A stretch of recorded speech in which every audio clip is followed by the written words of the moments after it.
నమస్తే అండి. నేను మీ doctor Z Siddhu Nikhit, assistant professor, department of endocrinology, Narayana medical college, Nellore.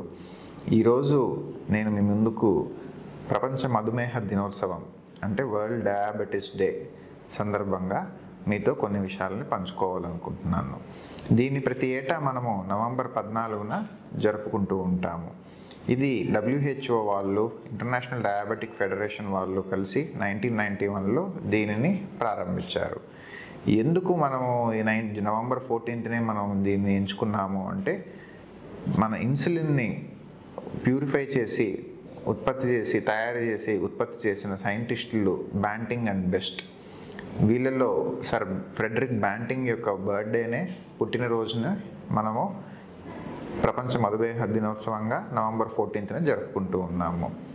అసలు మనం ఎందుకు చేసుకోవాలి అంటే, ఈ వరల్డ్ డయాబెటీస్ డే అనేది సెలబ్రేట్ చేసుకోవడం వల్ల ప్రజల్లో రకరకాల హెల్త్ ప్రోగ్రామ్స్, అవేర్నెస్ క్యాంప్స్ ఇవన్నీ మనం ఆర్గనైజ్ చేసి ప్రజల్లో కొంచెం అవగాహన కల్పించి, చైతన్యం కల్పించి, వాళ్ళ యొక్క డయాబెటీస్ని కొంతవరకైనా తగ్గించడం, ఎలా వాటిని మేనేజ్ చేసుకోవాలి అని తెలియచేయడంలో మనము దీన్ని మెయిన్గా సెలబ్రేట్ చేసుకుంటూ ఉంటాము.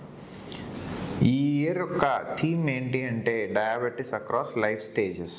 అంటే ఏ వయసులో వారికైనా డయాబెటీస్ రావచ్చు అనే విషయం మనం అందరికీ తెలియజేయడమే ఈ సంవత్సరం యొక్క ముఖ్య ఉద్దేశం.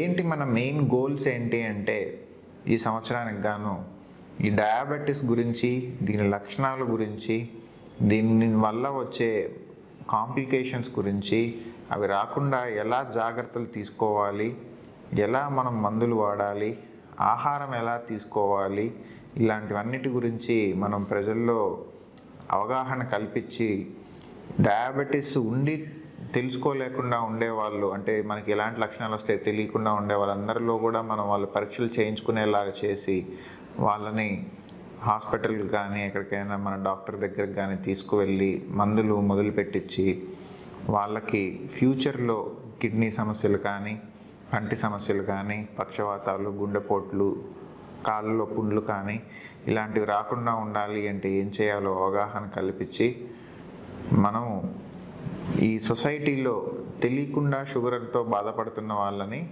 వాళ్ళకి చైతన్యం కలిగించడమే ఈ సంవత్సరం యొక్క మెయిన్ ఐడియా. సో మీరు షుగర్ వ్యాధిగ్రస్తులైతే, లేదా మీ చుట్టుపక్కల ఉన్న వాళ్ళు, మీ ఫ్రెండ్స్ కానివ్వండి, ఇంటి పక్కన ఉన్న వాళ్ళకి కానీ, ఎవరికైనా కానీ షుగర్ అనేది ఉందా, లక్షణాలు ఉన్నాయా అంటే వాళ్ళకు కొంచెం మీకు కొంచెం అవగాహన ఉంటే వాళ్ళకి ఎక్స్ప్లెయిన్ చేయడం, మీతో పాటు వాళ్ళ పరీక్షలకి డాక్టర్ల దగ్గరికి తీసుకెళ్ళడం, ఇలా చేయండి అందరూ కూడా. ఇలా చేయడం వల్ల మన సమాజం యొక్క ఆరోగ్యం చాలా మెరుగుపడుతుంది, వాళ్ళ కుటుంబాలు బాగుపడతాయి, వాళ్ళ భవిష్యత్తు బాగుపడుతుంది. సో ఈ ప్రపంచ మధుమేహ దినోత్సవం మన చిల్డ్రన్స్ డే అయితే ఎంత బాగా సెలబ్రేట్ చేసుకుంటామో, అంతకంటే బాగా మనము ప్రపంచ మధుమేహ దినోత్సవం జరుపుకొని రాబోయే తరాలకి, అంటే ఈ మన పిల్లలు, వాళ్ళ మనవాళ్ళకి, వీళ్ళందరికీ కూడా మంచి భవిష్యత్తుని ఇవ్వాలని కోరుకుంటూ నేను సెలవు తీసుకుంటున్నాను. Thank you so much.